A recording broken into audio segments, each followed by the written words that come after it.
This is Taco's take on why Elden Ring is the best Souls-like for newbies.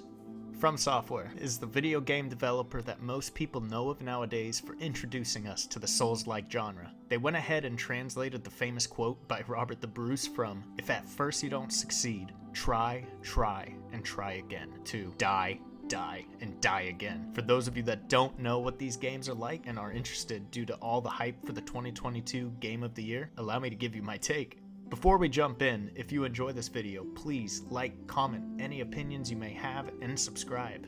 It is free. This really helps my channel, and I'm looking forward to discussing the games with y'all. Each FromSoftware game has RPG elements in which you are provided various options to defeat the enemies in the game. You may become a tank focused on heavy armor and weapons, a dexterous build focused on maneuverability and quick attacks, a magical build which you have various options there, or even a hybrid of any of these options. Whichever option you do choose, you use it to overcome all the obstacles in front of you, from the typical mobs of enemies and even to the brutal bosses, and I assure you, both of them will lead to your death. The design of each of these enemies and the locations you find them in and how they interact with their environment all contribute to the difficulty. And to some, this has become overwhelming, and understandably so. There are many times where the level design and enemy design is clearly unfair, but FromSoftware really doesn't care. With those design aspects in mind, enemies also have movesets, all of which can become manageable once learned. That is, if you are willing to die, and die again. Not only do you need to learn the enemy's attacks, but learning the world is absolutely key. These same enemies are placed in unfair locations. Ambushes can lurk around any corner. Loot is placed as a trap where you will get absolutely obliterated if you try and pick up the items. The common theme of these games is you will die, so there are going to be various ways that this happens. The beauty in this often unfair experience is that it forces you to constantly learn how to best navigate the world and to survive. You have to look around in order to make sure you aren't caught off guard. But you also get to soak in the absolutely gorgeous vistas in this beautiful game. The amount of time and effort in the architecture and style is admirable, and it allows you to take a second away from the inevitable death that you will face. However, it is offset by that same problem. You're gonna die over and over. Just allow it to be your respite for however long you can look at them. The unique mechanic of these Souls games is when you die, you leave a marker with all of your experience, and that's left where you die, and you have to get back to that spot to retrieve them. But if you die again and didn't grab it, you lose all of that experience and have to start from zero. You may ask yourself, well, why? Why in the world would I ever want to do that? Why would I subject myself to this? The reason being, FromSoftware has perfected the art of providing anyone who is willing to tackle each obstacle in the game with their just desserts. A tough boss that has defeated you over and over provides a vast amount of experience and gives you the satisfying victory message, along with the sound of resolve that releases the tension.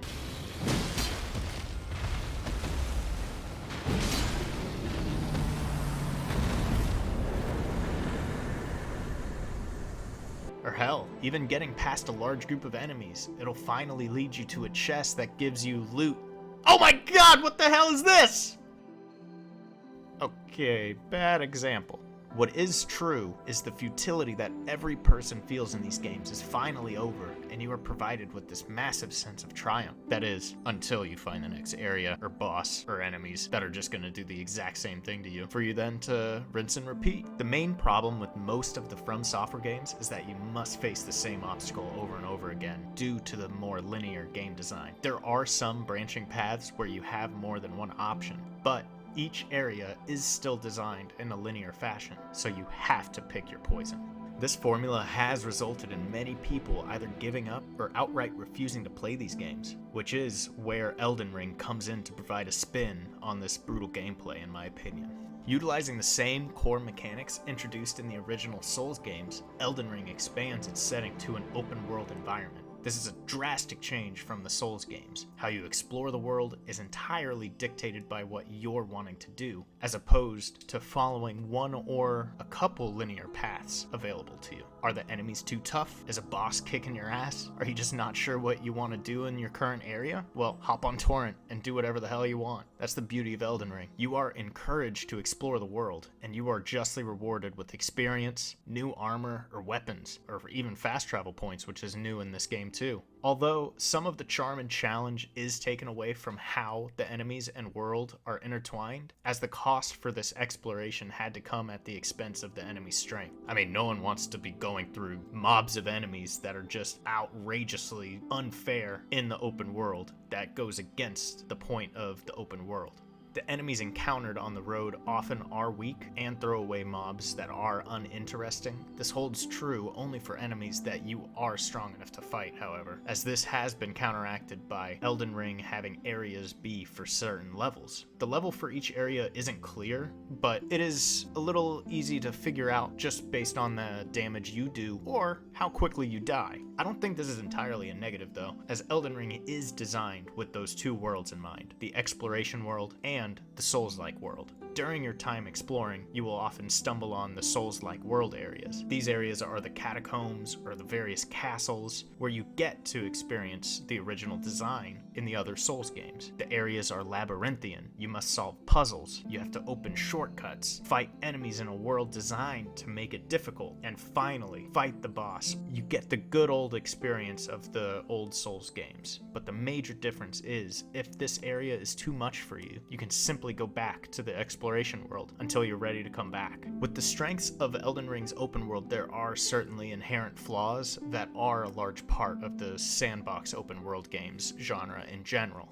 There is not the same structure you would find in a more linear game. Those often have a clear path communicated to you. In Elden Ring, there are times where you may find yourself wondering, what the hell am I supposed to do next? How do I get to this next story area? How do I get past this locked door? Combing through the miles of this open world can become cumbersome and even overwhelming for those not accustomed to this open world gameplay. In order to counteract this, often other open world games provide you with an incredibly long checklist of things to do that are marked on this huge map. It's like going to a massive grocery store that is beyond inefficient in how it's laid out. Elden Ring provides notes with cryptic text that roughly hint how to solve the next puzzle, but most of the time you'll just find yourself stumbling on the answer on a whim. That is the cost of not having the linear structure that is found in other Souls games, is you will find yourself lost, and you may need to look up a walkthrough if you're unable to advance on your own. The Souls games often always had a focus on the gameplay, while the lore and plot are more of a feature of the game meant only for video game archaeologists to figure out the cryptic messages. Vati video. Now, for a Souls newbie, however, this experience, I feel, is much fairer and a more organic experience. Your decisions to stay in an area will either lead you to failure or victory, if you keep on trying, that is. Whatever it is that happens to you is because of you. You chose to go into that catacomb and receive that loot after killing the boss. You chose to enter an area with enemies the size of buildings that stomped on you effortlessly. You chose to explore instead of sticking to the same obstacle, or vice versa. You are the reason you are getting the sense of discovery or triumph in this game. In contrast, the other Souls games have a clear path for you to go down, one in which options are completely limited to one way, or you have a small fork in front of you. Are you stuck at a boss? Well, sucks to be you. Keep on dying, or go grind in the same area you wish you were already done with until you're strong enough to beat the boss. While where you are supposed to go to advance is clear in the other Souls games, the lack of optionality restricts you from experiencing the game the way you want to. FromSoftware clearly defined how they want you to get through the other Souls games. The lack of a clearly defined purpose or next step you find in Elden Ring, I feel, far outweighs the structured path in which you have no choice but to succumb to the unavoidable torture that FromSoftware feels like throwing at you. However, you will be finding yourself doing that regardless in Elden Ring, but at least you have the options, as opposed to being stuck in a linear area with nothing but that torture. Now, I'm not saying the other Souls games are bad by any means. In fact, there are some of my favorite games of all time, like including Bloodborne or even the first Dark Souls. I absolutely adored banging my head against the same brick wall until I finally knocked it down. Severely concussed, however. When it comes to folks who have never played a Souls game that want to give this genre a go, Elden Ring will certainly communicate what the other Souls games are all about while doing it in a healthy environment. A world in which the newbies are able to decide what torture or challenge they want to succumb themselves to. Well, you have that freedom to do so. In the end, I'm sure the FromSoftware siren song Die, Die, and Die Again will inevitably win them over, and the newbies will find themselves purchasing all of the other previous Souls games just like me, because they want more.